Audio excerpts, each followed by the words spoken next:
3, 2, Ready to launch. 1, launch. Students in the Air Force JROTC program at Beaufort High School blasted off rockets. The students have been learning about the principles of flight and took part in the science, technology, engineering, and math project to see if they could successfully launch and recover a rocket. First, we learned about the physics of flight, like how lift, drag, thrust, and all those things affect pretty much everything over about flight.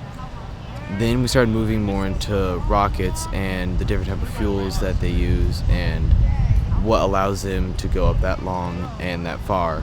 Teams of students took turns setting up and launching the rockets they built. So we are putting a little igniter in, which allows the rocket to go up. It's like the engine and the fuel. And when you clip, there's little clippies that you put onto a metal, two little metal wires.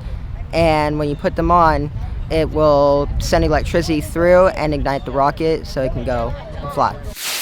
We have a solid fuel at the base, the bottom, that allowed it to shoot up that far. And then in the cone, you have the parachute. And then between the parachute and the fuel, you have packaging paper, which stops the fuel from burning up the parachute.